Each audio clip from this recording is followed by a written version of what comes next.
Hello विद्यार्थी मित्रांनो, कसे आहेत तुम्ही? VSA के फिजिक्स बाबा चॅनलमध्ये तुम्हा सर्वांचं खूप खूप स्वागत.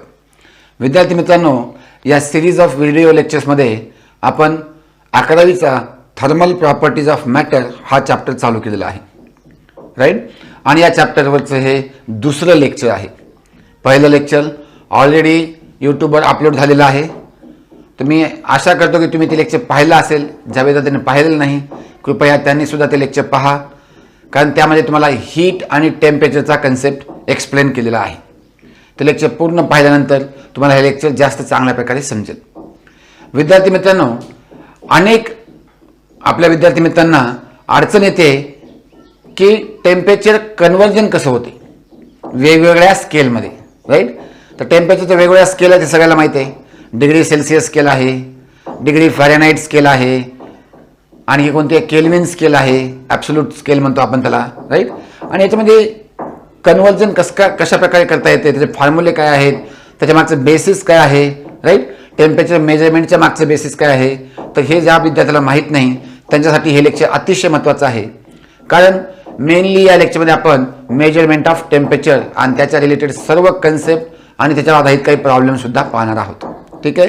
त्यामुळं हे लेक्चर तुम्ही पूर्ण पहा, तुम्हाला नक्कीच आवडेल. आवडल्यानंतर लाईक करा, तुमच्या मित्रांकडे दुसऱ्या मित्राकडे शेअर करा, राईट. आणि जे नवीन विद्यार्थी आहेत त्यांनी सबस्क्राईब करून नोटिफिकेशन बेल दाबून ऑल हे ऑप्शन सिलेक्ट करा. तर चला आपण बघूया मेजरमेंट ऑफ टेम्परेचर. ओके विद्यार्थी मित्रांनो, या लेक्चरमध्ये आपण मेजरमेंट ऑफ टेम्परेचर पाहणार आहोत. पण मेजरमेंट ऑफ टेम्परेचर पाहण्याच्या अगोदर आपण हीट एनर्जी किंवा हीट आणि टेम्परेचरचे युनिट आणि डायमेन्शन पाहूया, right. Unit and dimensions of heat and temperature, right. Unit, okay. आता heat is a form of energy. Heat काय आहे? Heat is a form of energy. काल डिस्कस केला आपण, राईट. म्हणजे हीटचं युनिट हे एनर्जीचं युनिट सारखं आहे, बरोबर आहे का? हीटचं युनिट हे एनर्जीच्या युनिट सारखं आहे. सो आपण म्हणूया SI युनिट ऑफ हीट काय असणार आहे? सगळेजण सांगा. SI युनिट ऑफ हीट जे एनर्जीचं आहे. Very good. बरेचजण सांगायचं बघा. Joule. Full form letter small letter लक्षात घ्या, आणि याचं सिम्बॉल सायंटिस्टचं नाव असल्यामुळं capital J. So SI unit of heat is a joule. CGS unit of heat कोणाला सांगता येईल का? CGS unit. Yes, very good. CGS unit आहे अर्ग. ERG, अर्ग. कळले का? सगळं माहिती आहे बघा. CGS युनिट आहे अर्ग. ओके, चला. आता बिफोर नोईंग दॅट, म्हणजे आपल्याला माहिती झालं की heat is a form of energy, पण त्याच्या अगोदर before that heat is a form of energy हे माहिती असण्याच्या अगोदर हीटचं एक वेगळं युनिट होतं आणि त्याला म्हणतात कॅलरी. कॅलरीज तुम्ही ऐकलं असं, राईट. कॅलरीज. सो कॅलरीज सुद्धा युनिट आहे हीटचं. ह्याचा शॉर्ट फॉर्म आहे कॅल. CAL. आणि 1 कॅल असते. 1 cal equal to 4.184, right, joule. 1 cal is equal to 4.184 joule. आणि ह्यालाच आपण म्हणतो जे सुद्धा म्हणतो, that is it is a mechanical equivalence of heat, right. काही नाही समजलं टेन्शन घेऊ नका, पुढे बघूया आपण. ह्याला आपण मेकॅनिकल इक्विव्हॅलन्स ऑफ हीट सुद्धा म्हणतो. पुढे येणार आहे ते आपल्याला, फक्त एवढं ध्यानात घ्या की 1 calorie is equal to 4.184 joule. ह्याला अप्रॉक्सिमेटली आपण 4.2 जूल सुद्धा वापरतो. कॅल्क्युलेशनमध्ये बऱ्याच वेळा आपण 4.2 जूल सुद्धा वापरतो. कळलं का? Units of energy. कोणती एनर्जी? Heat energy. कोणत्या एनर्जी सेम युनिट आहेत लक्षात घ्या, पण हीटसाठी हे स्पेशल वापरतो आपण कॅलरी, राईट. डायमेन्शन. आता एनर्जीचं डायमेन्शन तुम्हाला माहिती आहे. एनर्जीचं डायमेन्शन सगळ्याला माहिती आहे का? यस. सो जे एनर्जीचं डायमेन्शन आहे तेच हीटचं डायमेन्शन आहे. कोण कोण सांगाल? चला सांगा. L2 M1 T-2. Very good. सगळ्याला कळालं. L2 किंवा M1 L2 T-2 कोणाही सिक्वेन्स दिलेला फरक पडत नाही. ओके, कळायला सगळ्याला. चला नेक्स्ट आहे temperature. Temperature. So SI unit of temperature कोणतं आहे? Right. SI unit of temperature आहे केल्विन. काय आहे? केल्विन. काय के स्मॉल का वापरतो आपण? कारण कोणत्याही युनिटचं फुल फॉर्म स्मॉल लेटरने चालू होते आणि सिम्बॉल जर सायंटिस्टचं नाव असेल तर कॅपिटल असते. तर केल्विन सायंटिस्ट होते, त्यांच्या नावावर कॅपिटल के. राईट. पण त्याच्या अगोदर, केल्विनच्या अगोदर, ही केल्विनची जी स्केल आहे किंवा केल्विनचं जे टेम्परेचर आहे त्याला ॲब्सोल्यूट टेम्परेचरमध्ये आणतो आपण. काय म्हणतो? Absolute temperature. केल्विनचं जे टेम्परेचर आहे त्याला आपण ॲब्सोल्यूट टेम्परेचर असं म्हणतो. का म्हणतो, कसं म्हणतो, पुढे पाहूया. सध्या फक्त इन्फॉर्मेशन घ्या, डाटा कलेक्ट करा आणि लक्षात ठेवण्याचा प्रयत्न करा. राईट. काही कन्सेप्ट आजच्या लेक्चरमध्ये होतील, काही कन्सेप्ट उद्याच्या लेक्चरमध्ये होतील, पण तुमचे कन्सेप्ट क्लिअर होतील. सध्या फक्त ध्यानात घ्या की SI युनिट आहे केल्विन. केल्विनमध्ये मोजलेलं जे टेम्परेचर असते, केल्विनमध्ये जे मोजलेलं टेम्परेचर असते त्याला काय म्हणतो आपण? ॲब्सोल्यूट टेम्परेचर म्हणतो. ओके. याच्या अगोदर, केल्विनच्या अगोदर जे युनिट वापरायचे ते वापरायचे डिग्री सेल्सियस. Degree Celsius. त्याला सिम्बॉल आहे डिग्रीला वरी पा म्हणजे 0 आणि सेल्सियसला C. कळलं का? किंवा डिग्री फॅरेनहाईट सुद्धा वापरतो आपण, की नुसतं फॅरेनहाईट सुद्धा म्हणतात.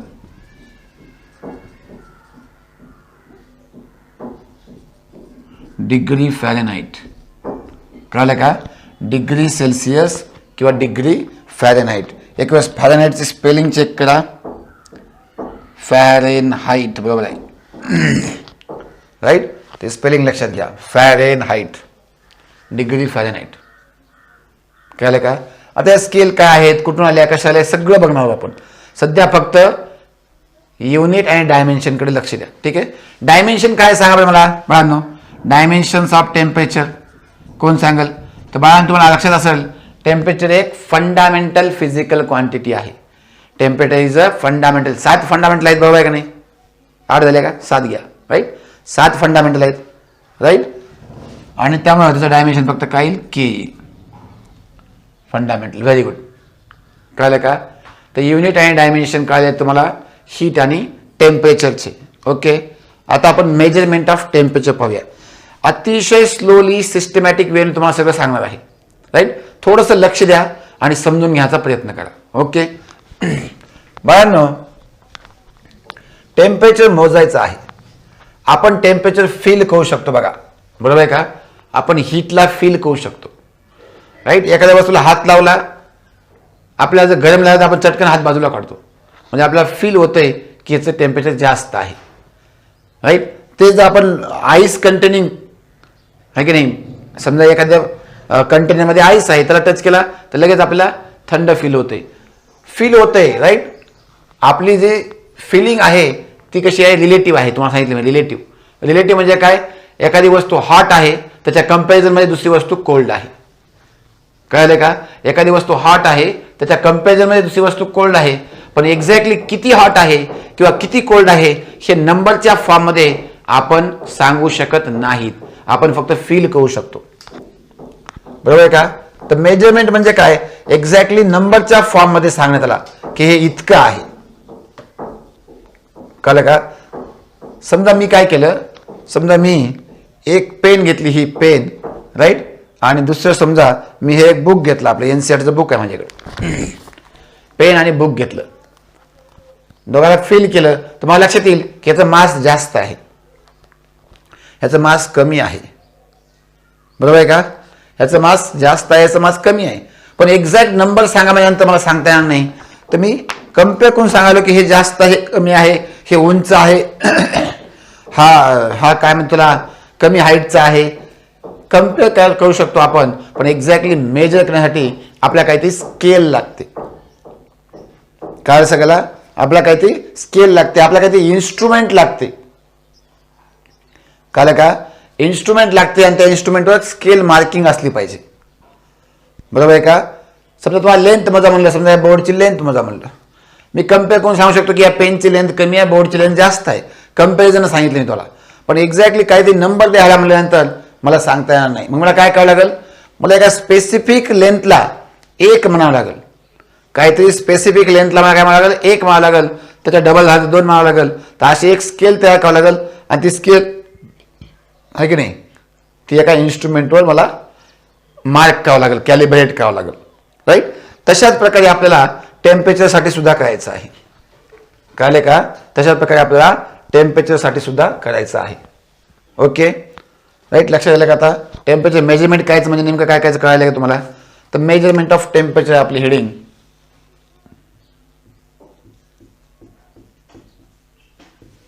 मेजरमेंट ऑफ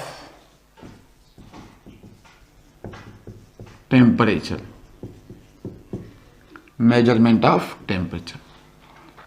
ओके, तर सगळ्यात पहिले बघू आपण की टेम्परेचरचं मेजरमेंट हे कोण्या लॉवर बेस्ड आहे. Law, right. लॉ किंवा प्रिन्सिपल कोण्या प्रिन्सिपलवर बेस्ड आहे? It is based on measurement of temperature is based on, पूर्ण लिहित बसत नाही, डायरेक्ट लिहितो. Is based on measurement of temperature is based on the zeroth law of thermodynamics. The zeroth law of thermodynamics, right? zeroth law of thermodynamics मध्ये thermal equilibrium बद्दल सांगितलेलं आहे. काय सांगितलेलं आहे? Thermal equilibrium, right. Right. Principle कायचं? याचं principal आहे थर्मल इक्विलिब्रियम. समजून घ्या. खूप डिटेलमध्ये सांगणार मी तुम्हाला, खूपच डिटेलमध्ये, राईट. 1-1.5 तासाचं लेक्चर असेल हे. अतिशय डिटेलमध्ये मेजरमेंट ऑफ टेम्परेचर. तुम्हाला कोणताच डाऊट राहणार नाही. पुन्हा एकदा मी तुम्हाला शिकवलं की तुम्हाला कोणताच डाऊट राहणार नाही. फक्त एकच काम राहील. कोणतं काम राहील सांगा बरं? कोणतं काम राहील? रिव्हिजन. एकच काम राहील. काय? रिव्हिजन. कळलं का?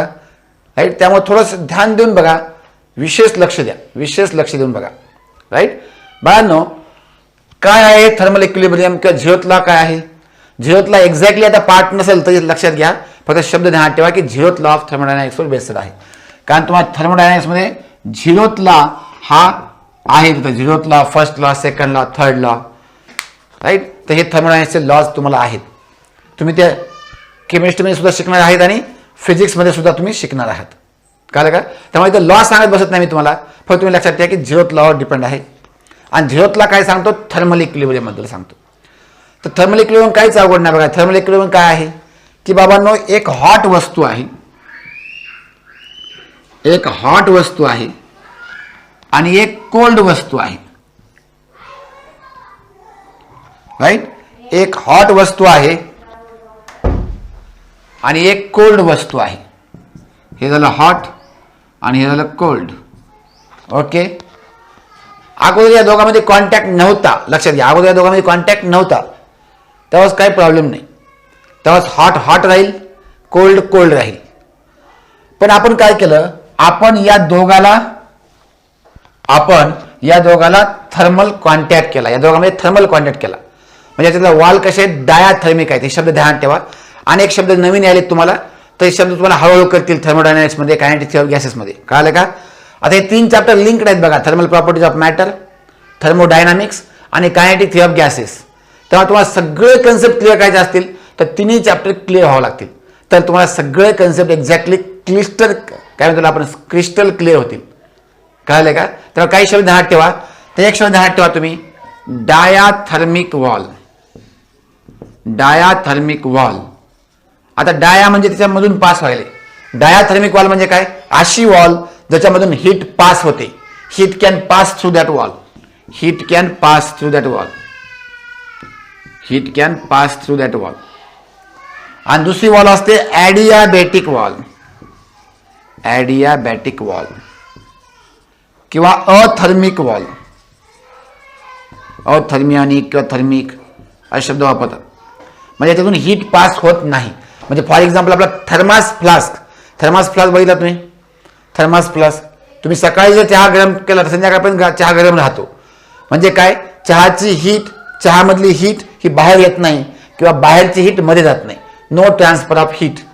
No transfer of heat. No transfer of heat. Okay. ठीक आहे. तर आपण काय केलं, या दोघांच्या मधली ही वॉल जी आहे ही वॉल डायाथर्मिक केली. काय केली, ही वॉल डायाथर्मिक केली आणि दोघाला कॉन्टॅक्टमध्ये आणलं. बाकीचं अथर्मिओनिक आहे किंवा ॲडियाबॅटिक आहे.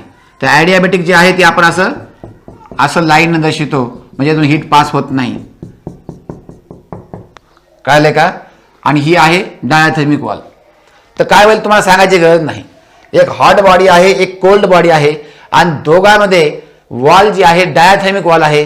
तर काय होईल तुम्हाला सांगायची गरज नाही. सांगा बरं पटकन काय होईल. सिंपल आहे, फारच सिंपल आहे. हॉट बॉडीमधून हीट ट्रान्सफर होईल कोल्ड बॉडीकडे. बरोबर आहे का. Hot to cold heat transfer होईल. राईट. याचं टेम्परेचर T1 होतं अगोदर, याचं टेम्परेचर T2 होतं.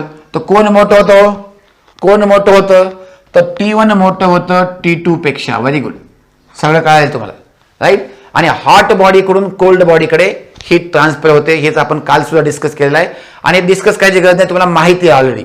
हे एक्सपेरिमेंटली लहानपणापासून तुम्ही फील केलेलं आहे. तवा गरम असतो, त्याच्यावर हात ठेवायचा तुम्हाला चटका बसतो. Hot to cold. बरोबर आहे का. हीट ट्रान्सफर झाली, पण कब तक असं होईल का की थोड्या वेळानंतर ही बॉडी कोल्ड झाली आणि ही बॉडी हॉट झाली, असं होईल का.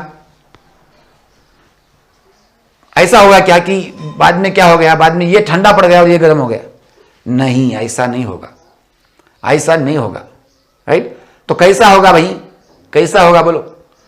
तर ज्यावेळेस या दोघांचंही एक कॉमन टेम्परेचर T3 येईल. दोन्ही सिस्टीमचं टेम्परेचर T3 येईल, कॉमन टेम्परेचर T3 येईल. आणि आपण म्हणतो त्यावेळेस काय झालं या दोघांमध्ये, या दॅट कंडिशन, जेव्हा दोघांचे टेम्परेचर T3 झालं, at that condition it is in thermal equilibrium. These two systems are in thermal equilibrium असं म्हणतो आपण. ह्या दोन सिस्टीम थर्मल इक्विलिब्रियम मध्ये आहेत. राईट. थर्मल इक्विलिब्रियम म्हणजे काय, नेट ट्रान्सफर ऑफ हीट 0 आहे आणि दोन्ही सिस्टीमचं टेम्परेचर सेम आहे. कळले का. आणि या प्रिन्सिपल आपलं थर्मामीटर बेस्ड आहे. कळलं का. कसं काय बघा तुम्ही, अगोदर थर्मामीटरची रिडिंग कमी असते. अगोदर थर्मामीटर जे आहे ते इन्व्हायरमेंटच्या सोबत इक्विलिब्रियम मध्ये असते. सुरुवातीला थर्मामीटर बाहेर ठेवलं ना आपण, असं बाहेर ठेवलं तर त्यावेळेस ते सराउंडिंग किंवा ॲटमॉस्फिअर किंवा इन्व्हायरमेंटच्या इक्विलिब्रियम मध्ये असते. बरोबर आहे का. राईट. ओके. आणि मग ती थर्मामीटर आपण आपल्या तोंडामध्ये ठेवतो किंवा डॉक्टर सांगतो आपल्या तोंडामध्ये ठेवा म्हणून, जिभेखाली ठेवतो आपण जनरली किंवा बगलमध्ये ठेवतो असं अंडरआर्म. कळलं का. आणि मग काय होतंय, आपल्या बॉडी सोबत त्या थर्मामीटरचं टेम्परेचर मध्ये किंवा हीट ट्रान्सफर होते आपल्या बॉडीमधून. राईट. आणि दोघं जण इक्विलिब्रियम मध्ये येतात आणि इक्विलिब्रियम मध्ये आल्यानंतर ते जे टेम्परेचर दाखवते ते टेम्परेचर आपल्या बॉडीचं आहे असं मानतो आपण. कळलं का. म्हणजे इथं काय व्हायला, थर्मल इक्विलिब्रियम व्हायले. म्हणून थर्मामीटर कोणत्या प्रिन्सिपलवर काम करते, थर्मल इक्विलिब्रियमच्या प्रिन्सिपलवर काम करते. कळलं असेल सगळ्याला काय असेल, क्लिअर आहे का एकदम. यस. थर्मल इक्विलिब्रियम म्हणजे काय ते हळूहळू तुम्हाला कळत जाईल, वरचीवर तुम्हाला जास्तीत जास्त कळत जाईल, जसं जसं तुम्ही थर्मोडायनामिक्स आणि कायनेटिक थिअरी ऑफ गॅसेस पाहताल तसं. लक्षात घ्या, मी परत सांगायलो, हे 3 चॅप्टर लिंकिंग मध्ये आहेत. कोणकोणते thermal properties of matter, thermodynamics आणि कायनेटिक थिअरी ऑफ गॅसेस. त्यामुळे सगळं तिन्ही झाले की मग तुम्हाला सर्व कोणताही प्रश्न कुठलाही विचारा तुम्हाला क्लिअर होईल. ओके. तर प्रिन्सिपल तुम्हाला कळायला आहे. ओके. लॉ कोणता आहे, 0th law of thermodynamics. Right. तो पण असंच सांगतो थर्मल इक्विलिब्रियम बद्दल. राईट. आता जे ब्रांच ऑफ फिजिक्स आहे, which deals with the study of temperature and its measurement is called as thermometry. Right. The branch thermometry.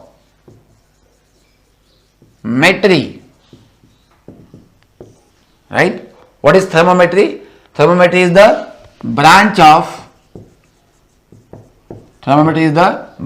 of physics which deals with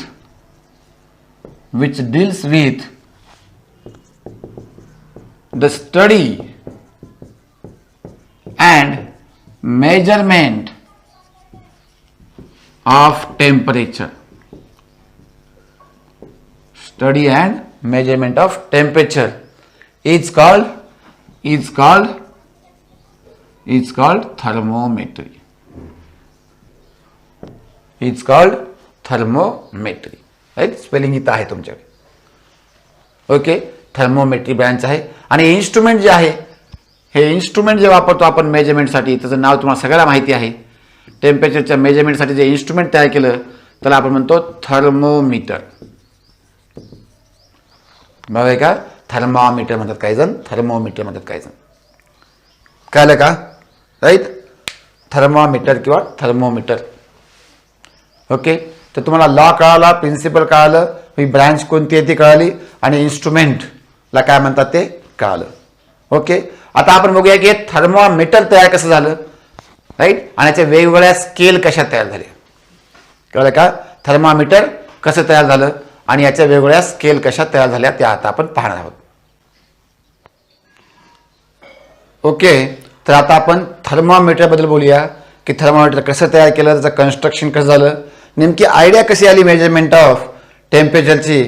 right, सायंटिस्टच्या डोक्यामध्ये measurement of टेम्परेचरची idea कशी आली ते आपण बघूया. ठीक आहे, आता टेम्परेचर मोजावं लागेल आपल्याला, हे कळालं सायंटिस्टला. बरोबर आहे का? सायंटिस्टला हे कळालं की आता टेम्परेचर आपल्याला मोजावं लागेल, कारण मोजणं गरजेचं आहे. कारण टेम्परेचर म्हणजे हीट दिली तर टेम्परेचर वाढायले, हे कळालं. हीट दिली टेम्परेचर वाढायले, हीट काढून घेतली टेम्परेचर कमी व्हायले. पण ते किती हीट दिल्यावर किती टेम्परेचर वाढायले किंवा किती कमी व्हायले हे त्यांच्या लक्षात येत नव्हतं. म्हणून मेजरमेंट ऑफ टेम्परेचर गरजेचं आहे म्हणजे त्यांनी. बरोबर आहे का? बरं, मग आता टेम्परेचरला मोजायचं कसं, how to measure temperature. Right, तर यासाठी काय केलं सायंटिस्टने बघितलं की टेम्परेचर दिल्यानंतर, म्हणजे टेम्परेचर म्हणजे हीट दिल्यानंतर बॉडीच्या काही प्रॉपर्टी चेंज होतात. कळलं का? टेम्परेचर दिल्यानंतर बॉडीच्या काही प्रॉपर्टी चेंज होतात. जसं तुम्हाला सुरुवातीला एक्झाम्पल सांगितलं होतं की एक बलून घ्या, फुगा घ्या, त्याला हवा फुगा, त्याच्यामध्ये फुका. राईट, आणि त्याला गाठ बांधून टाकून त्याला गरम पाण्यामध्ये ठेवा, तर हळूहळू बलून एक्सपांड होईल. बरोबर आहे का? म्हणजे काय? म्हणजे त्याची फिजिकल स्टेट चेंज होती किंवा त्याच स्टेटमध्ये त्याचं व्हॉल्यूम चेंज होतंय, एक्सपान्शन होतंय, कॉन्ट्रॅक्शन होतंय, अशा अनेक प्रॉपर्टीज चेंज होतात. बघा, टेम्परेचरमुळं अनेक प्रॉपर्टीज बॉडीच्या मॅटरच्या चेंज होतात, हे सायंटिस्टला कळालं. हे तुम्हाला सुद्धा माहिती आहे. बरोबर आहे का? फॉर एक्झाम्पल तुम्ही राईट 10वी मध्ये किंवा 9वी मध्ये बघितलं असेल किंवा टेम्परेचर वाढवलं की हीट फ्लो करंटचा फ्लो जास्त होतो, म्हणजे करंटची कंडक्टिव्हिटी वाढते, कमी होते. कळले का? म्हणजे इथं रेजिस्टन्स सुद्धा टेम्परेचरवर डिपेंड आहे. वेगवेगळ्या प्रॉपर्टी, तुम्हाला एक एक्झाम्पल द्यायला मी तुम्हाला. जसं तुम्ही हीट दिली की एक्सपान्शन व्हायले, राईट, करंट फ्लोमध्ये फरक पडायला आहे. म्हणजे अशा अनेक प्रॉपर्टीमध्ये किंवा पुढे एक तुम्हाला हे येईल, सरफेस टेन्शन नावाचं कन्सेप्ट येईल किंवा फिजिकल क्वांटिटी येईल. तर त्या लिक्विडचं सरफेस टेन्शन सुद्धा टेम्परेचरमुळे चेंज होते. कळलं का? टेम्परेचरमुळे त्या लिक्विडचं सरफेस टेन्शन सुद्धा चेंज होते. राईट, तर अशा अनेक गोष्टीमध्ये चेंज व्हायला, अनेक फिजिकल क्वांटिटीमध्ये चेंज व्हायले, आणि त्याच्यावर बेस्ड थर्मामीटर बनवायचं त्यांनी ठरवलं. कळलं का? थर्मामीटर कशावर बेस्ड बनवायचं की physical changes occurring in the substance or matter due to change in temperature. Right, मग कोणतं, आता बघा लक्षात घ्या, ह्याच्यामध्ये सेन्सिटिव्हिटी फार महत्वाची आहे. राईट, टेम्परेचर 10 डिग्री सेल्सिअसनं वाढलं आणि तरीही चेंज कमीच व्हायलाय, तरी आपल्याला कळणार झालं चेंज व्हायलाय का नाही व्हायलाय. असं जर असेल तर आपल्याला टेम्परेचर मोजता येणार नाही. सेन्सिटिव्हिटी पाहिजे तुम्हाला, सडन थोडं टेम्परेचर वाढलं की सडन चेंज व्हायला पाहिजे. कळलं का? जे पण चेंज व्हायले, फिजिकल क्वांटिटी जी पण चेंज व्हायली. राईट, आणि त्यासाठी त्यांनी जनरली, आता ते आपण जे जनरली थर्मामीटर वापरतो त्यामध्ये त्यांनी काय केलं, मर्क्युरी यूज केलं. मर्क्युरी काय काय त्यामध्ये अल्कोहोल सुद्धा असते. जे लाल कलरचं असते थर्मामीटरमध्ये ते अल्कोहोल असते, आणि जे व्हाईट कलरचं असते ते मर्क्युरी असते. मर्क्युरी म्हणजे पारा, तुम्हाला माहित असेल. बरोबर आहे का? त्यांनी बघितलं की हीट चेंज झाली. कळलं का? हीट चेंज झाली किंवा टेम्परेचर चेंज झालं की काय व्हायले, तर व्हॉल्यूम वाढायले, म्हणजे एक्सपान्शन व्हायले. व्हॉल्यूम वाढायला म्हणजे काय, एक्सपान्शन व्हायले. कोणाचं, मर्क्युरी किंवा अल्कोहोलचं. राईट. मग त्याने खाली काय केलं, खाली एक रिझर्वायर घेतला, त्या रिझर्वायरमध्ये मर्क्युरी घेतली, राईट. आणि त्या मर्क्युरीला एक्सपान्शन व्हायसाठी एक स्पेसिफिक पाथ दिला, तुम्ही बघितलं असेल ह्याच्यामध्ये थर्मामीटरमध्ये, राईट. हा स्पेसिफिक पाथ दिला की नाही एक्सपान्शन झालं तर कुठे इकडे तिकडे एक्सपांड होऊ नये, फक्त या पाथमध्येच एक्सपांड व्हावं. राईट. ओके. आणि जितकं जास्त टेम्परेचर वाढेल तितकं जास्त मर्क्युरी याच्यामध्ये काय होईल, एक्सपांड होईल. आणखी टेम्परेचर वाढलं की आणखी त्याची हाईट वाढेल, जास्त एक्सपान्शन जास्त होईल. कळलं का. म्हणजे चेंज इन टेम्परेचर मुळे दुसरा फिनॉमिना चेंज व्हायला आहे की दुसरी प्रॉपर्टी चेंज व्हायली, दॅट इज व्हॉल्यूम चेंज व्हायली. आणि या व्हॉल्यूमला आपण छोट्याशा नळीमधून पास केल्यामुळं आपण त्याला लेंथमध्ये कन्वर्ट केलं, लेंथमध्ये. राईट. फॉर डेल टी साठी डेल एल एवढी लेंथ चेंज झाली, तर एका टी साठी किती लेंथ चेंज झाली याच्यावर आपण पर जे युनिट आहे ते काढू शकतो. कळलं का. म्हणजे थर्मामीटर तयार करण्यामागं काय आहे, फिजिकल चेंज आहे किंवा फिजिकल क्वांटिटीमध्ये चेंज आहे. टेम्परेचर चेंज झाला की फिजिकल क्वांटिटीमध्ये चेंज व्हायला आहे. मग मेनली कोणती फिजिकल क्वांटिटी वापरली आपण, तर जनरल थर्मामीटर आहे त्याने व्हॉल्यूम वापरला आपण. टेम्परेचर वाढले की व्हॉल्यूम वाढायला, एक्सपान्शन व्हायले. टेम्परेचर कमी झालं की व्हॉल्यूम कमी व्हायला, म्हणजे कॉन्ट्रॅक्शन व्हायले. राईट. आणि त्याचे सबस्टन्स कोणते वापरले, ह्यासाठी आपण मेनली मर्क्युरी आणि अल्कोहोल हे जास्त वापरतो आपण. आणखी भरपूर आहेत बघा, लक्षात घ्या. जे व्हाईटवाला असते ते मर्क्युरी आणि जे रेडवाला असते ते अल्कोहोल. कळाले, इथपर्यंत कळाले. ओके. येस, कळाले बघा इथपर्यंत. राईट. म्हणजे चेंज इन. आता तुम्ही असं फक्त एवढेच थर्मामीटर आहेत का, नाही, अनेक प्रकारचे थर्मामीटर आहेत. प्रत्येकामध्ये वेगवेगळी क्वांटिटी वापरली असते. जसे आजकाल डिजिटल थर्मामीटर आहेत बघा आजकाल. त्या डिजिटल थर्मामीटरमध्ये राईट करंट फ्लो वापरतात. करंट फ्लो लक्षात आलं का नाही, किती व्हायला आहे. जर टेम्परेचर वाढलं की करंट फ्लो वाढते, समजा टेम्परेचर कमी झाले करंट फ्लो कमी होते. लक्षात आले का. काही थर्मामीटरमध्ये इन्फ्रारेड रेजचा यूज करतात. जसं की आजकाल असे बंदुकीसारखी थर्मामीटर यायली बघा, अशी डोळ्यासमोर पकडायची, डोक्यासमोर, की लगेच तुम्हाला टेम्परेचर येणार डिग्री सेल्सिअस आणि फॅरेनहाइटमध्ये. बरोबर आहे का. त्याच्यामध्ये इन्फ्रारेड रेजचा वापर करतात की कोणत्या फ्रिक्वेन्सीचे इन्फ्रारेड राहिले त्याचं टेम्परेचर एवढं असते. कळलं का. तर असे वेगवेगळे प्रिन्सिपल आहेत. पण मेनली जे आपले थर्मामीटर आहे त्याच्यामध्ये व्हॉल्यूम एक्सपान्शन वापरतात. टेम्परेचर वाढले की व्हॉल्यूम एक्सपांड व्हायले, आणि त्या व्हॉल्यूमला काय केलं आपण, त्या व्हॉल्यूमला एका नळीमधून पास केलं, त्या मर्क्युरीला एका नळीमधून पास केलं, एका ट्यूबमधून पास केलं. राईट. आणि त्यामुळं पर्टिक्युलर चेंज इन टेम्परेचरमुळे, एवढ्या चेंज इन टेम्परेचरमुळे एवढी लेंथ चेंज व्हायली, हे त्यांनी कॅल्क्युलेट केलं. कळलं का. ओके. तर तुम्हाला कळालं असेल की टेम्परेचरच्या मेजरमेंटसाठी थर्मामीटर वापरतो. आणि थर्मामीटर बनवण्यासाठी, लक्षात घ्या, थर्मामीटर बनवण्यासाठी राईट त्यांनी काय केलं, मॅटरची फिजिकल क्वांटिटी कशी चेंज व्हायली, कोणती फिजिकल क्वांटिटी टेम्परेचरमुळे चेंज व्हायली ते चेक केलं. त्यामुळे व्हॉल्यूम मेन आलं. राईट. आणि त्या व्हॉल्यूमचा वापर त्यांनी केला. टेम्परेचर वाढलं की व्हॉल्यूम वाढले, पण त्या व्हॉल्यूमला त्या मॅटरला एका ट्यूबमधून पास करायला अलाव केलं, जेणेकरून त्याचं व्हॉल्यूम इकडे तिकडे एक्सपांड होण्यापेक्षा फक्त ट्यूबमध्येच एक्सपांड व्हायला पाहिजे आणि आपल्याला ते मोजायला सोपं गेलं पाहिजे. ती ट्यूब कशी पाहिजे, युनिफॉर्म ट्यूब पाहिजे. कळलं का. तर अशा प्रकारे थर्मामीटर बनवण्यात आलं. ओके. पण आता प्रॉब्लेम काय होता, लक्षात घ्या. प्रॉब्लेम काय होता की जसं आपण एवढ्या लेंथला 1 सेंटीमीटर म्हणलं, त्याच्या अगोदर एक राजावर तुम्हाला सांगितलं मी, त्या राजाने सांगितलं की एवढं लेंथ म्हणजे 1 फूट म्हणा म्हणले.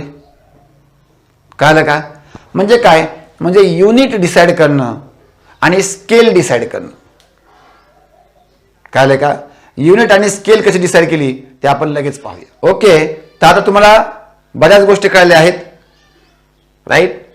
तर मेजरमेंट ऑफ टेम्परेचरमध्ये प्रिन्सिपल काय आहे किंवा लॉ कोणता वापरला, झिरोथ लॉ, इक्विलिब्रियमच्या प्रिन्सिपलवर. राईट. इक्विलिब्रियमच्या प्रिन्सिपलवर काय आहे, काम करते त्यानं. राईट. त्यात एक प्रिन्सिपल काय आहे ते बघितलं आपण.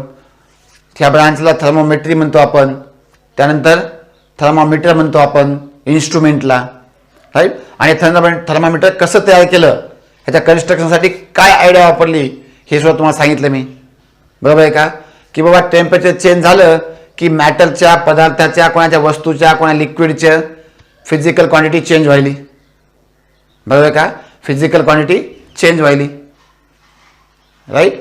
आणि फिजिकल क्वांटिटी चेंज झाली म्हणजे तो व्हॉल्यूम एक्सपांड व्हायले, राईट. मग आपण काय केलं, तो मॅटर एका रिझर्वायरमध्ये घेतला इथं, राईट. आणि त्याचं व्हॉल्यूम इन्क्रीज होण्यासाठी किंवा चेंज होण्यासाठी आपण एक ट्यूब काढून दिली. मग जितकं जास्त टेम्परेचर चेंज होईल तितकं जास्त त्याच्यामध्ये व्हॉल्यूमची हाईट वाढेल. बरोबर आहे का, ह्याच्यावर आपण थर्मामीटर कन्स्ट्रक्ट केलं अशा प्रकारे.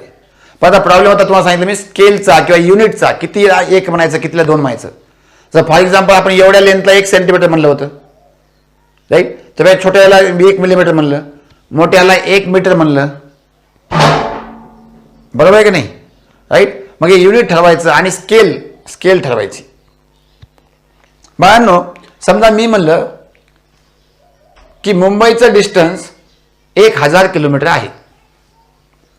हे वाक्य बरोबर आहे का चूक आहे? समजा मी म्हणलं मुंबईचं डिस्टन्स 1000 किलोमीटर आहे, तर तुम्ही मला असं कुठून 1000 किलोमीटर आहे ते सांगा ना. नुसतं 1000 किलोमीटर आहे असं म्हणणं बरोबर आहे का? नाही. तर तुम्हाला काय लागतो, त्याला आपण म्हणतो रेफरन्स पॉइंट. त्याला काय म्हणतो आपण, रेफरन्स पॉइंट म्हणतो. बघा लक्षात घ्या, राईट. आपण कायनेमॅटिक्स मध्ये डिस्कस करतो हे. तर रेफरन्स पॉइंट फार महत्वाचा आहे. फॉर एक्झाम्पल मी म्हणलं इथं एक आय डोंट नो, इथं समजा एक डब्बा आहे आणि या डब्याचं डिस्टन्स 10 सेंटीमीटर आहे. अरे बाबा, कुठून 10 सेंटीमीटर आहे, राईट. तर या पॉइंट पासून या डब्याचं डिस्टन्स 10 सेंटीमीटर आहे असं म्हणत तुम्हाला लक्षात येईल. कळलं का, असं म्हणत तुम्हाला लक्षात येईल. म्हणजे रेफरन्स पॉइंट फार महत्वाचा आहे. सिमिलरली टेम्परेचरची स्केल बनवण्यासाठी रेफरन्स टेम्परेचर फार महत्वाचे आहे. बघा कळलं का, कारण कोणत्या टेम्परेचरला असं एक फिक्स टेम्परेचर पाहिजे, की ज्या टेम्परेचरला आपण आहे की नाही केव्हा जरी मोजतो ते बरोबर तेवढंच असलं पाहिजे. त्याला आपण रेफरन्स मानून बाकीचे टेम्परेचर मोजू शकू. असं फिक्स्ड टेम्परेचर असणं गरजेचं होतं, राईट. त्या रेफरन्स टेम्परेचरचा शोध घ्यायला सुरुवात केली सायंटिस्टनी. कळलं का, रेफरन्स टेम्परेचरचा शोध घ्यायला सुरुवात केली, राईट. आणि त्यांनी काय बघितलं, त्यांनी बघितलं की टेम्परेचर चेंज केलं. लक्ष द्या, अतिशय महत्त्वाचं सांगायलो. टेम्परेचर चेंज केलं की फिजिकल स्टेट सुद्धा मॅटरची चेंज व्हायली. सगळ्यांना माहिती आहे, हे सगळ्यांना माहिती आहे का नाही. टेम्परेचर चेंज केलं की मॅटरची फिजिकल स्टेट सुद्धा चेंज व्हायली. जर सॉलिड आहे, सॉलिडला गरम केलं तर लक्षात घ्या, आता काय व्हायला लक्षात घ्या. सॉलिड आहे, सॉलिडला आपण हीट केलं, सॉलिडला काय केलं, हीट केलं, राईट. किंवा आपण याला हीट म्हणू, हीट केलं. सॉलिडला आपण हीट केलं की सॉलिडचं टेम्परेचर इन्क्रीज व्हायले. लक्ष द्या, थोडं समजून घ्या गोष्टीला. सॉलिड टेम्परेचर इन्क्रीज व्हायले कुठपर्यंत, एका पर्टिक्युलर टेम्परेचरपर्यंत सॉलिडचं टेम्परेचर इन्क्रीज व्हायले. आणि एक पर्टिक्युलर टेम्परेचर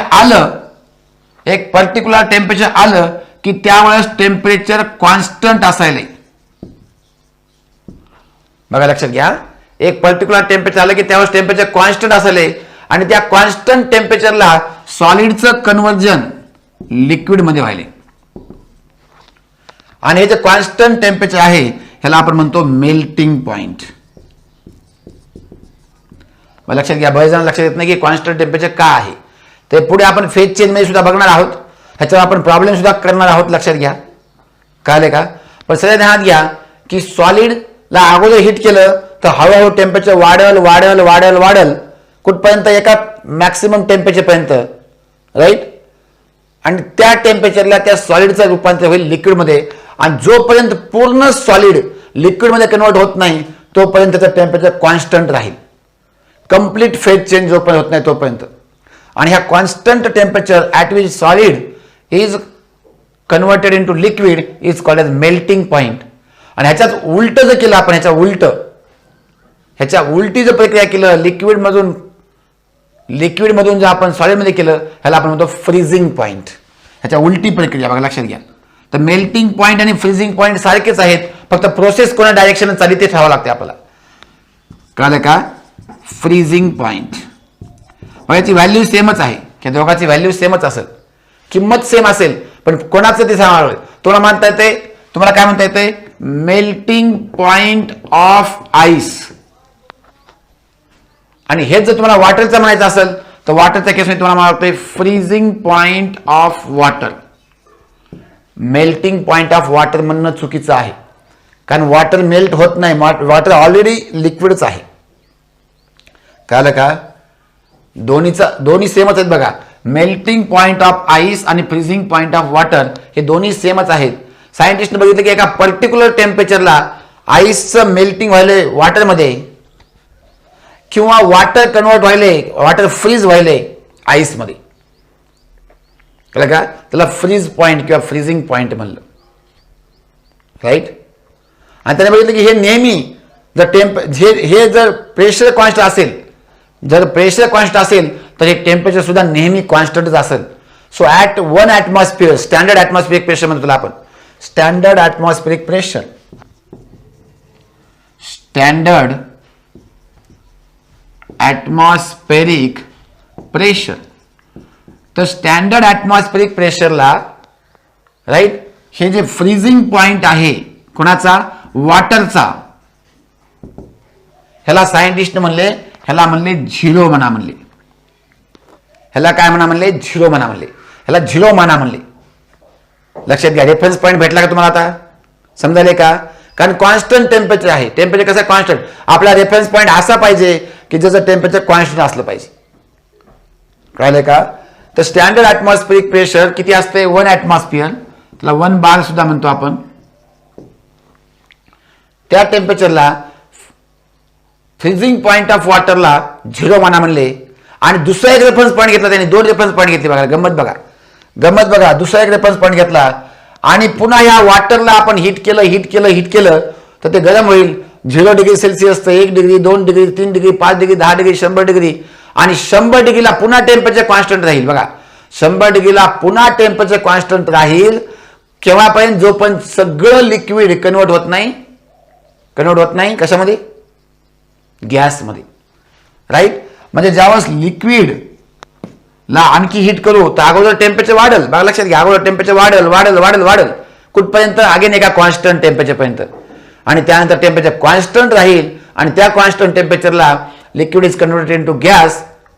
त्याला बॉइलिंग पॉइंट म्हणतो आपण. त्याला काय म्हणतो आपण? Boiling point. पाण्याच्या केसमध्ये त्याला स्टीम पॉइंट म्हणतो आपण. पाण्याच्या केसमध्ये त्याला स्टीम पॉइंट म्हणतो. हे आपण परत पाहणार आहोत का? लक्षात घ्या, हे परत पाहणार आहोत आपण ह्याच चॅप्टरमध्ये. सबलिमेशन प्रक्रिया काय आहे, हे काय, सगळ्या गोष्टी पाहणार आहोत. राईट? आणि हे तुम्हाला 10वीला झालेले सुद्धा आहे महाराष्ट्र स्टेट बोर्डच्या विद्यार्थ्यांना. 10वीला तुम्हाला हीट नावाचा 5व्या नंबरचा चॅप्टर होता. पार्ट 1 मध्ये 5व्या नंबरचा चॅप्टर हीट नावाचा चॅप्टर होता. त्याच्यामध्ये तुम्ही प्रॉब्लेम सुद्धा केले आहेत त्याच्यावर आधारित. त्या चॅप्टरला रिव्हिजन द्या, फार महत्वाचं आहे. ज्यांनी त्या चॅप्टरला रिव्हिजन दिलं त्याला हे चॅप्टर काहीच अडचण जाणार नाही. कळलं का? चला परत बघूया आपण. तर त्याने दुसरा जो पॉईंट घेतला, रेफरन्स पॉईंट, पहिला रेफरन्स पॉईंट घेतला फ्रीजिंग पॉईंट ऑफ वॉटर, त्याला 0 नाव दिलं, त्याला 0 व्हॅल्यू दिली. व्हॅल्यू काय दिली? 0. आणि दुसरा रेफरन्स पॉईंट घेतला, लक्ष द्या, दुसरा रेफरन्स पॉईंट घेतला boiling point of water. Boiling point किंवा ह्यालाच आपण म्हणतो स्टीम पॉईंट. राईट? आणि ह्याला 100 म्हणले. हे काही देवाने सांगितलं नाही आपल्याला की 100 डिग्री सेल्सिअस आहे बॉइलिंग पॉईंट ऑफ वॉटर. नाही, आपण ठरवलंय, सायंटिस्टने ठरवलंय. ह्याला 100 नाव द्यायचं म्हणले. कळलं का? बघा आता काय केलं, थर्मामीटर तयार केली होती. बघा लक्षात घ्या. तर ही थर्मामीटर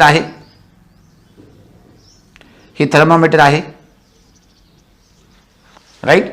त्याने बघितलं ज्यावेळेस आईसचं कन्वर्जन वॉटरमध्ये व्हायले त्यावेळेस कॉन्स्टंट टेम्परेचर आहे आणि त्यावेळेस मर्क्युरी इथं आहे सध्या, त्याला 0 नाव दिलं. आणि ज्यावेळेस मग पूर्ण वॉटर झालं, बघा लक्षात घ्या, अगोदर काय झालं, अगोदर आपण म्हणलं इथं आईस होतं म्हणलं, इथं काय केलं आपण, कंटेनर घेतलं, त्याच्यामध्ये असे आईस घेतली. आईस कळते ना तुम्हाला, आईस म्हणजे रे बर्फ राईट. त्याला हीट केलं, कळलं का, त्याला हीट केलं तर आईसचं तापमान आधी -4 -3 काय ते असेल समजा, -2, ते तापमान वाढलं हळूहळू, -4चं -3 झालं, -3चं -2 झालं, -2चं -1 झालं, -1 तर 0 झालं राईट. आणि एका म्हणजे तोपर्यंत मर्क्युरीची लेवल वाढू लागली, पण एका ठिकाणी मर्क्युरीची लेवल कॉन्स्टंट झाली, राईट. आणि त्या ठिकाणी सगळ्या पाण्याचं कन्व्हर्जन जोपर्यंत सगळ्या आईसचं कन्व्हर्जन जोपर्यंत पाण्यामध्ये होत नाही तोपर्यंत हे कॉन्स्टंटच राहिलं, मर्क्युरी वर गेलीच नाही. आणि ह्या कॉन्स्टंट टेम्परेचरला आपण म्हणलं 0 म्हणलं, ह्याला काय नाव दिलं आपण, 0 नाव दिलं. पुन्हा आता पाणी झालं, सगळं पाणी झालं, आता आईस मेल्ट होऊन सगळं पाणी झालं राईट. पुन्हा अजून हीट केलं, आता पुन्हा अजून मर्क्युरी वाढली, हीट केली. आणि एक पॉईंट असा आला की त्या पॉईंटला आता मर्क्युरी लेवल वाढणं बंद झालं आणि मग पाण्याचं वेपर किंवा स्टीम व्हायला सुरुवात झाली, वाफ व्हायला सुरुवात झाली. आणि ह्याला आपण म्हणलं स्टीम पॉईंट. आणि स्टीम पॉईंटला त्यानं नाव काय दिलं, व्हॅल्यू काय दिली, 100 दिली. 2 रेफरन्स पॉईंट भेटले आपल्याला, एक भेटलं राईट फ्रीज पॉईंट, 0 नाव दिलं त्याला. दुसरं भेटलं स्टीम पॉईंट, त्याला नाव काय दिलं, 100 व्हॅल्यू दिली. नाव म्हणण्यापेक्षा व्हॅल्यू म्हणा. आता ऑब्व्हियसली 100 व्हॅल्यू दिली, मग याला किती पार्टमध्ये डिवाइड करायचं म्हणजे याला 100 पार्टमध्ये डिवाइड करा म्हणले.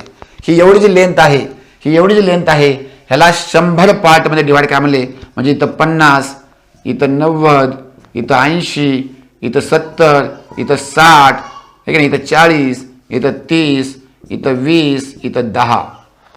पुन्हा आणखी याच्यामध्ये काय केलं, पुन्हा आणखी 1 2 3 4 5 6 7 8 9 10 असं प्रत्येकामध्ये. आणि ह्याला आपण म्हणतो स्केल तयार झाली, ही काय झाली, स्केल तयार झाली राईट. त्याच्या आधारावर आपण आता टेम्परेचर मोजू शकतो. आणि याचे 100 पार्ट केले आणि एका पार्टला 1 डिग्री सेंटीग्रेड म्हणलं होतं अगोदर right. 1 part is called as 1 degree. तुम्हाला बघा लक्षात घ्या, तुम्हाला प्लेन अँगल मोजते सुद्धा सांगितलं तुम्ही तुम्हाला की पूर्ण प्लेनचे काय काय 360 पार्ट केले आणि एका पार्टला 1 डिग्री नाव दिलं, बरोबर आहे का. पूर्णचे 360 पार्ट केले आणि एकाला काय दिलं, 1 डिग्री नाव दिलं. तसं इथे एका पार्टला 1 डिग्री आणि 100 पार्ट होते मग त्याला नाव दिलं 1 डिग्री सेंटीग्रेड, 1 डिग्री सेंटीग्रेड. तर सेंटीचा अर्थ असतो 100. अगोदर नाव जे होतं 1 डिग्री सेंटीग्रेड होतं, सेंटीचा अर्थ असतो 100, म्हणजे 100 पार्ट पैकी 1 पार्ट असा याचा अर्थ होता. आणि नंतर सेल्सियस नावाचे सायंटिस्ट आले, कळलं का, नंतर जे सायंटिस्ट आले काय नाव त्याचं, सेल्सियस. आणि त्यामुळं ह्याचं नाव झालं 1 डिग्री सेल्सियस. त्या सेल्सियस नावाच्या सायंटिस्टनी या थर्मामीटरमध्ये जास्तीत जास्त मॉडिफिकेशन करून ही स्टँडर्ड थर्मामीटर केली, कळलं का. सगळ्यात भारी थर्मामीटर, जी चांगली थर्मामीटर ज्या वापरासाठी केली ती सेल्सियस नावाच्या सायंटिस्टने तयार केली. आणि म्हणून ह्याचं युनिट जे आहे ते आपण 1 डिग्री सेल्सियस असं दिलं, कळलं का सगळ्याला. 1 डिग्री सेल्सियस कसं आलं ते राईट. तर स्वीडिश सायंटिस्ट होते अँडर, त्याचं नाव होतं बघा अँडर सेल्सियस. स्वीडिश म्हणजे स्विस देशाचे आहे की नाही, स्वित्झर्लंडचे असतील म्हणून त्याला स्वीडिश सायंटिस्ट म्हणतो आपण. अँडर सेल्सियसने त्याच्यावर खूप जास्त रिसर्च केला आणि थर्मामीटर चांगली तयार केली एकदम, आहे की नाही, जी की रेडी वापरासाठी होती राईट. आणि त्यामुळे याला 1 डिग्री सेल्सियस असं नाव दिलं एका पार्टला. तर युनिट झालं 1 डिग्री सेल्सियस. कळलं का आता कसं आलं युनिट ते, हे युनिट ते कसं आलं, कळलं काय, रेफरन्स पॉईंट काढले कोणकोणते घेतले ते राईट. क्लिअर झालं का. बरं बाळांनो, आता फक्त ही एकच स्केल आहे का, तर नाही. लक्षात घ्या, ही एकच स्केल नाही, कळलं का. अनेक प्रकारच्या स्केल आल्या वेगवेगळ्या देशामध्ये, वेगवेगळ्या कॉन्टिनेंटमध्ये, कळलं का, वेगवेगळ्या रिजनमध्ये वेगवेगळ्या सायंटिस्टना अभ्यास करून वेगवेगळ्या स्केल काढल्या, कळलं का. वेगवेगळ्या सायंटिस्टनी स्केल काढल्या, पण मॅक्सिमम सायंटिस्टनी जे रेफरन्स पॉईंट वापरले ते हेच वापरले. कोणते 2 रेफरन्स पॉईंट वापरले, एक फ्रीजिंग पॉइंट ऑफ वॉटर आणि स्टीम पॉइंट ऑफ वॉटर. तर फ्रीजिंग पॉइंटला सेल्सिअस स्केलमध्ये 0 म्हणलंय आणि स्टीम पॉइंटमध्ये 100 म्हणलेलं आहे. राईट. तर वेगवेगळ्या स्केलमध्ये वेगवेगळे नाव दिले त्याला किंवा वेगवेगळे नंबर दिलेत फक्त, बाकी काही फरक नाही जास्त. कळलं का? त्यामुळे दुसरी एक फेमस स्केल जी आहे ती फॅरेनहाइट स्केल आहे. दुसरी जी फेमस स्केल आहे ती कोणती आहे? फॅरेनहाइट स्केल आहे. बघा हे मॉडेल मी. तर फॅरेनहाइट स्केलनं काय केलं बघा, फॅरेनहाइट नावाच्या सायंटिस्टने काय केलं.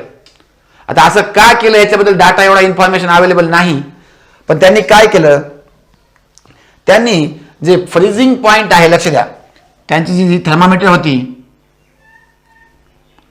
त्यांची ही जी थर्मामीटर होती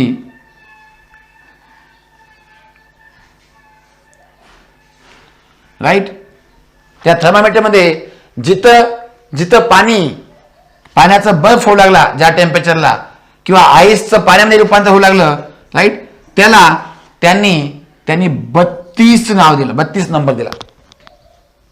तर त्याने किती नंबर दिला? 32 नंबर दिला. कळले का? आणि जिथं पाण्याचं वाफ व्हायली म्हणजे स्टीम पॉइंट म्हणजे फ्रीज पॉइंटला, फ्रीज पॉइंट किंवा फ्रीजिंग पॉइंट जो आहे, फ्रीजिंग पॉइंट म्हणा, फ्रीजिंग पॉइंटला त्याने 32 नंबर दिला. जसं डिग्री सेल्सिअसनं 0 दिलं तसं इथं 32 दिलं. आणि स्टीम पॉइंटला 212 दिलं नंबर. कळलं का? तर 32 आणि 212 मध्ये फरक किती आहे? 180चा फरक आहे. म्हणजे त्यात डिवाइड केलं, ह्या एवढ्या ह्याला डिवाइड केलं, 180 पार्टमध्ये डिवाइड केलं. ह्यांनी किती पार्टमध्ये डिवाइड केलं होतं? यांनी 100 पार्टमध्ये डिवाइड केलं होतं. बाकी काहीच फरक नाही बघा स्केलमध्ये. राईट. स्केल कशी आली हे जर तुम्हाला कळालं तर 2 स्केलमध्ये कन्व्हर्जन करणं फार सोपं जाईल, फार सोपं जाईल. कळाले की तुम्हाला बाळांनो? रेफरन्स पॉईंट कळाले का? ते का घेतले? कारण त्याचं टेम्परेचर कॉन्स्टंट होतं स्टँडर्ड ॲटमॉस्फिअरिक प्रेशरला. राईट. तर सेल्सिअसनं फ्रीजिंग पॉईंटला 0 मानलं, बॉइलिंग पॉईंट किंवा स्टीम पॉईंटला 100 मानलं. फॅरेनहाइटनं काय केलं? फॅरेनहाइटनं काय केलं? फ्रीजिंग पॉईंटला 32 मानलं आणि बॉइलिंग पॉईंट किंवा स्टीम पॉईंटला 212 मानलं. ह्याचे इक्वल पार्ट किती केले? 180. आणि एका पार्टला म्हणले 1 डिग्री फॅरेनहाइट. एका पार्टला काय म्हणले? 1 डिग्री फॅरेनहाइट. ह्यानं एका पार्टला म्हणलं होतं 1 डिग्री सेल्सिअस. आधी सेंटीग्रेड होतं, पुन्हा सायंटिस्ट आले सेल्सिअस, त्यांनी याच्यावर रिसर्च केला, चांगली थर्मामीटर बनवली, म्हणून डिग्री सेल्सिअस म्हणतो. कळले का? इथपर्यंत लक्षात आले का? फॅरेनहाइट स्केल कळले का आता? काय फरक आहे डिग्री सेल्सिअस आणि फॅरेनहाइटमध्ये? कळले का? म्हणजे ह्याचा 0 ह्याचा 32 बनला आणि याचा 100 212 बनला. कळलं का? याचा 0 याचा 32 बनला आणि याचा 100 याचा 212 बनला. कळलं का इथपर्यंत? यस, क्लिअर आहे? ओके. म्हणजे आता कोणी उठून स्केल बनवू शकते. लक्षात घ्या, तुम्ही आपली एक स्केल बनवू शकता. तुम्ही म्हणले सर इथं ना मला 32 आवडणार झाले, माझी बर्थडे 22 आहे, तर इथं 22 द्या, काही बी द्या ना. 25 आहे, काय जमायला 25 आहे बघा. कोणाच ते व्हिडिओ चालू आहे, व्हिडिओ बंद करा. 25 आहे, कोणाच ते 25 आहे म्हणे. आणि इथं तुम्ही म्हणे मला 75 पण जगायचं आहे, इथं 75 द्या. राईट. ह्याला डिवाइड करा 50 पार्टमध्ये. एका पार्टला नाव द्या 1 VSS स्केल. कळालं का नाही? म्हणजे नवीन स्केल तुम्ही सुद्धा तयार करू शकता. आणि अशा प्रकारचा प्रॉब्लेम तुम्हाला येऊ शकतो याच्यावर, की कोणती नवीन स्केल तयार झाली आणि त्याच्यावर असं आहे, तर त्याचं 1 डिग्री सेल्सिअस एक किती होईल, याचं किती होईल, अशा प्रकारचे प्रश्न. कळालं का? त्या 2 जर स्केल तुम्हाला कळले असतील, त्या दोघांमध्ये आता कन्व्हर्जन कसं करायचं बघूया आपण.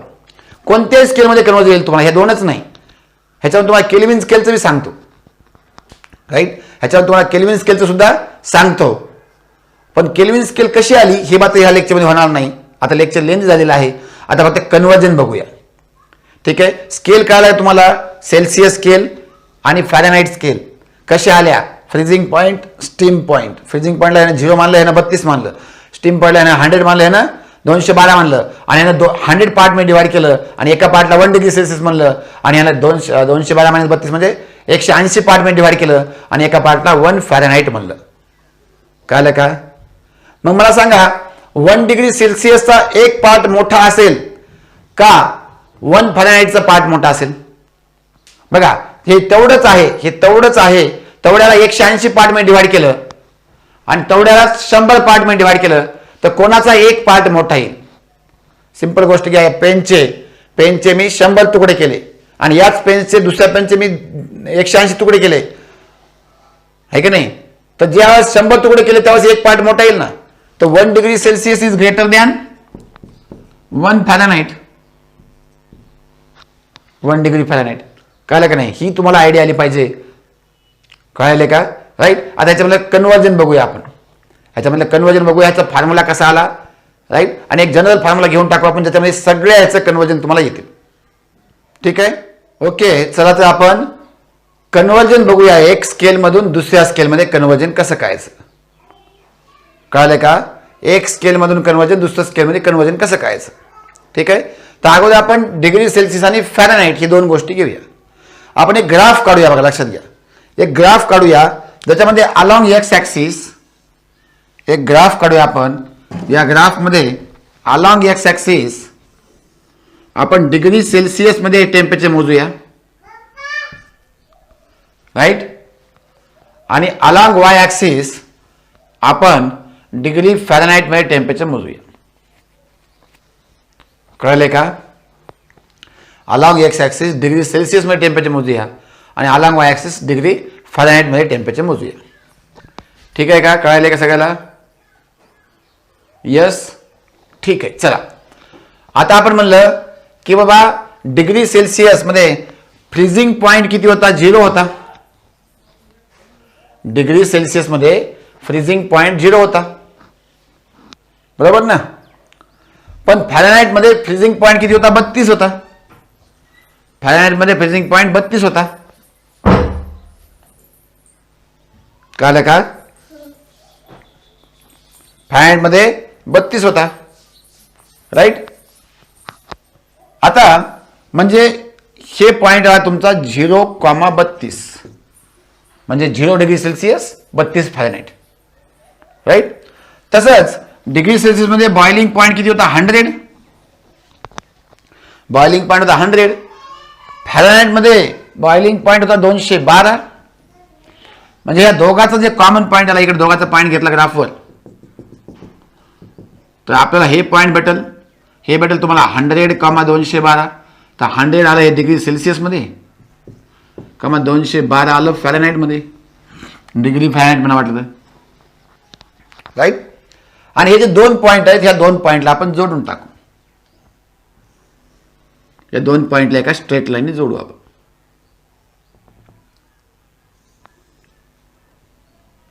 या दोन पॉइंटला आपण स्ट्रेट लाईनने जोडू. कळले का? स्ट्रेट लाईन असं म्हणू आपण. तर बघा इथं जर आपण एक्स ॲक्सिसवर डिफरन्स घेतला हा, तर हे झाला 100 - 0. हा जो एक्स ॲक्सिसचा डिफरन्स घेतला हा झाला 100 - 0. आणि हा जो वाय ॲक्सिसचा डिफरन्स घेतला आपण, हा झाला सांगा 212 - 32. 212 - 32. ठीक आहे. असं करा आपल्याला. आता रॅन्डमली आपल्याला असं म्हणायचंय की कोणतं एक टेम्परेचर समजा सी डिग्री सेल्सिअसला किती फॅरेनहाइट टेम्परेचर असेल. म्हणजे C degree Celsius equal to how much Fahrenheit, right. C equal to how much F असं काही ते, राईट. तर तो पॉईंट समजा इथं कुठे आला, तो पॉईंट इथं आला. ह्याचे कॉर्डिनेट काय झाले? ह्याचा एक्स कॉर्डिनेट आला सी आणि वाय कॉर्डिनेट आला एफ. सी कॉमा एफ म्हणजे सी म्हणजे काय? डिग्री सेल्सिअस मधलं टेम्परेचर आणि एफ म्हणजे काय? फॅरेनहाइट मध्ये त्याची व्हॅल्यू टेम्परेचरची, राईट. सी कॉमा एफ असा पॉईंट आला आपला. आता तुम्ही तिथे ध्यान देऊन बघितलं असेल बाळांनो, तुम्हाला दिसावं यासाठी आपण वेगळ्या कलरची पेन वापरूया. तुम्ही जर ध्यान देऊन बघितलं असेल तुम्हाला इथं 2 ट्रायंगल दिसतील. बघा हे एक ट्रायंगल आणि हा दुसरा ट्रायंगल. आणि दोन्ही ट्रायंगल कसे आहेत? सिमिलर ट्रायंगल्स आहेत. दोन्ही ट्रायंगल कसे आहेत? Similar triangles. लक्षात घ्या, राईट. हे दोन ट्रायंगल कसे आहेत? सिमिलर ट्रायंगल्स आहेत. ओके. ह्याला काहीतरी नाव देऊया आपण. समजा इथून नाव सुरुवात करू आपण ABCDE, राईट. तुमच्याकडे 2 ट्रायंगल आले, राईट. इथं लिहू आपण. सो ट्रायंगल ABE, बघा ABE and triangle ACD are similar triangles. Identical नाही, सिमिलर ट्रायंगल्स. आणि सिमिलर ट्रायंगल मध्ये करस्पॉन्डिंग साइडचा रेशिओ सेम असतो. कळलं का? हे माहित पाहिजे तुम्हाला. माहित नसेल तर लक्षात घ्या. करस्पॉन्डिंग साइडचा ट्रायंगल रेशिओ सेम असतो, राईट. आणि त्यामुळं देअरफॉर आपण लिहू शकतो CD, हे बघा हे मोठं, किंवा इथून घेऊ आपण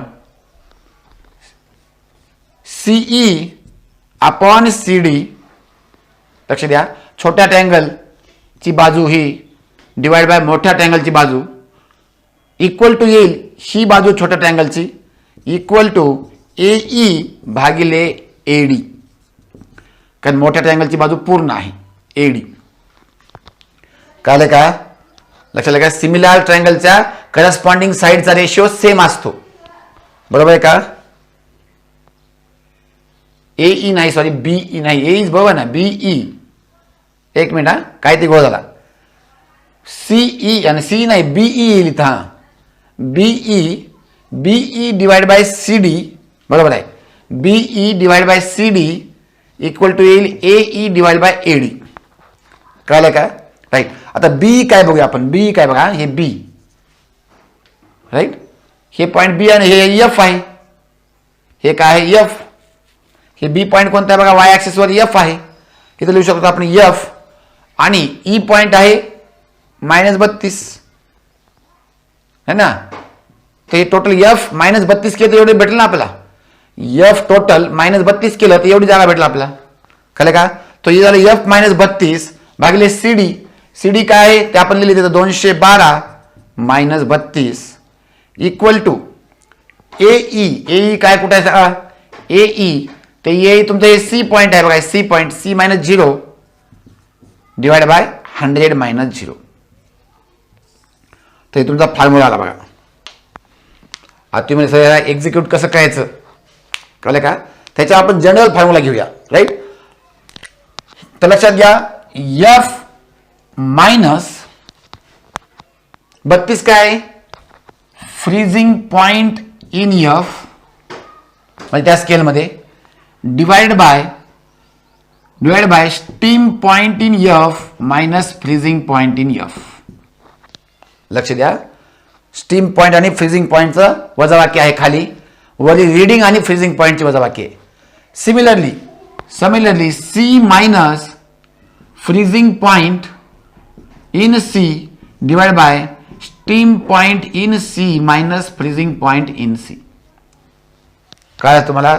वर reading minus freezing point divide by steam point minus freezing point त्या स्केल मधली equal to reading minus freezing point divide by steam point minus freezing point दुसऱ्या स्केल मधली. म्हणजे हा जो रेशिओ आहे तो सेम असतो प्रत्येकाला, प्रत्येक स्केलसाठी. ज्या स्केलमध्ये स्टीम पॉइंट आणि फ्रीजिंग पॉइंट सेम मटेरियलचे वापरलेत. हा, समजा जर मटेरियल वेगळं वापरलं असेल, समजा पाण्याच्या जागी अल्कोहोल वापरलं असेल कोणी, तर वेगळं येईल बघा. तर हा रेशिओ वेगळा येईल, लक्षात घ्या. पाण्याच्या जागी अल्कोहोल वापरला असेल तर वेगळं येईल. पण जिथे सेम वापरलेलं आहे, रेफरन्स पॉइंट जिथे सेम वापरलेले आहेत, मटेरियल सेम वापरलेलं आहे, त्या केसमध्ये हे सेम असेल. कळलं का? लक्षात घ्या. F मायनस फ्रीजिंग पॉइंट, असं समजा कोणती एक स्केल आली, समजा R आहे, त्याच्यामध्ये R इव्हेंटचा R आहे, तर आपण काय देणार? R minus freezing point in R divide by steam point in R minus freezing point in R. याला कम्पेअर कोणासोबत करायचंय? कोणासोबत? केल्विन सोबत करा. केल्विन सोबत सुद्धा करू शकता. So that is equal to, right, K minus freezing point in Kelvin divide by steam point in Kelvin minus freezing point in Kelvin. कळलं का? राईट.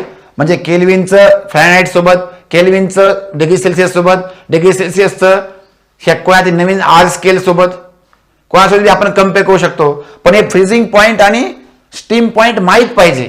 तर केल्विनसाठी फ्रीजिंग पॉईंट किती आहे? केल्विनसाठी फ्रीजिंग पॉईंट आहे, freezing point kelvin 273.15 kelvin, 273.15 kelvin आहे. कळलं का? आणि स्टीम पॉईंट आहे, स्टीम पॉईंट केल्विन मध्ये आहे 373.15 केल्विन आहे. कळलं का? स्टीम पॉईंट केल्विन मध्ये 373.15 आहे. फॅरेनहाइट मध्ये फ्रीजिंग पॉईंट आहे 32, स्टीम पॉईंट आहे 212.